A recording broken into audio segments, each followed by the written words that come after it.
आचार्य नरेंद्र देव जी, जिन्होंने समाजवादी आंदोलन को आगे बढ़ाया, आचार्य नरेंद्र देव जी ने समाजवादी आंदोलन को नई दिशा देने का काम किया था। समाजवादियों को बहुत कुछ सीखना है उनके जीवन से। उन्होंने जीवन में जो सिद्धांत दिए हैं उनसे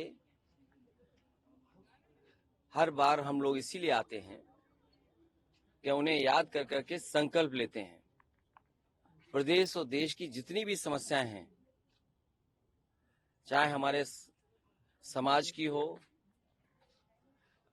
आर्थिक समस्या हो या और कोई देश की, सभी का समाधान अगर निकल सकता है तो समाजवादी सोच और समाजवादी विचारधारा से। और इस संकल्प को दोहराते हैं।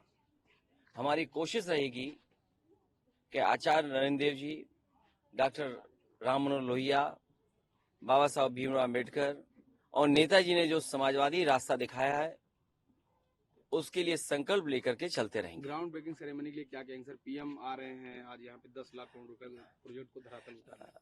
उससे महत्वपूर्ण ये है कि लगभग 60 लाख नौजवानों ने परीक्षा लिखी है और जो खबरें मिल रही हैं और जो सुनने को आ रहा है सोशल मीडिया और अखबारों के माध्यम से, जो चर्चा में है कि पेपर लीक हुआ है।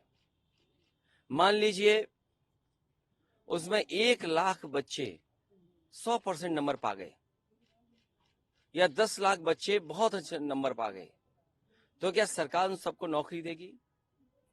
और 50 लाख कोई छोटा संख्या नहीं है। उनसे 5 परिवार के सदस्य जुड़े हैं।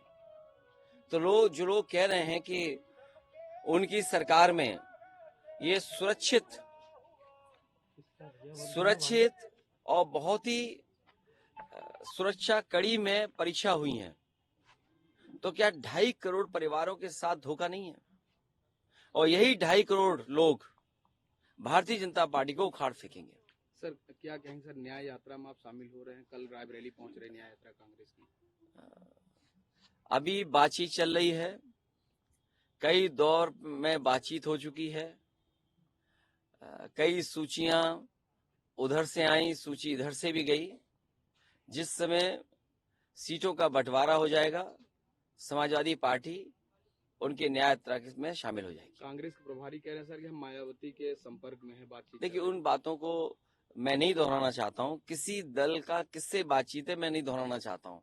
और मीडिया के लोग, आप भी सोचो, आप भी पॉलिटिकल पार्टी मत बनो। मैं जब चर्चा सुबह सुबह सुनता हूँ, देखता हूँ, आपको बजट अच्छा मिलता है। जिसको बजट अच्छा मिलेगा वो भाषा उसी की बोलेगा जो बजट देगा। कहीं ऐसा ना हो कि कुछ ऐसे फैसले आ जाएं तो आपका चैनल की क्रेडिबिलिटी क्या बचेगी, या जो लोग ज्ञान दे रहे हैं उनकी क्रेडिबिलिटी क्या बचेगी। जो हो रहा है वो दिखाई नहीं दे रहा उन्हें, जो नहीं हो रहा है वो अपने दिखाना चाहते हो आप, तो आप किधर ले जा रहे हो? इसीलिए 24 का चुनाव महत्वपूर्ण है। संविधान बचाने का चुनाव है, इस देश के भविष्य को बचाने का चुनाव है, गंगा जमनी तहजीब को बचाने का चुनाव है, भाईचारा बचाने का चुनाव है। और समाजवादी लोगों की जिम्मेदारी सबसे बड़ी है, क्योंकि सबसे ज्यादा धोखा भारतीय जनता पार्टी ने अगर किसी को दिया है तो वो गरीबों को दिया है। ये जो ब्रेकिंग ग्राउंड सेरेमनी है, ये आज से 6 महीने पहले क्यों नहीं हुई? अगर इन्होंने बजट में पैसा रखा होता और इनकी जो पॉलिसीज हैं, अगर उसके तहत कोई इंडस्ट्रियलिस्ट आना चाहता तो पहले भी आ सकता था। क्योंकि चुनाव आ गया है, इसीलिए लगभग 50 लाख बच्चों से परीक्षा लिखवा रहे हैं। चुनाव आ गया है, वोट चाहिए है, इसलिए ग्राउंड ब्रेकिंग सेरेमनी हो रही है। इससे पहले क्या इन्वेस्टमेंट आया है और उस इन्वेस्टमेंट से कितनों को नौकरी और रोजगार मिले, ये सरकार रहेगी तो बाबा साहब भीमराव अम्बेडकर जी का और समाजवादियों का जो आंदोलन रहा है, जो संघर्ष रहा है आरक्षण बचाने का, ये सरकार पूरा का पूरा समाप्त कर देगी। अध्यक्ष जी, स्वामी प्रसाद मौर्य के हवाले से खबर वायरल हो रही है, वो पार्टी बनाने जा रहे हैं। देखिए उसमें हम लोग गलती नहीं है, खबर हम लोग नहीं, ये खबर पूछना भी जरूरी है। लेकिन इसके साथ साथ जो खबरें आप सुन रहे हैं, हम भी सुन रहे हैं, किसी के मन में क्या है ये कौन सी मशीन बताएगी। और लाभ लेके तो सब चले जाते हैं, लाभ लेके तो सब चले जाते हैं। Thank you. हम्म। भैया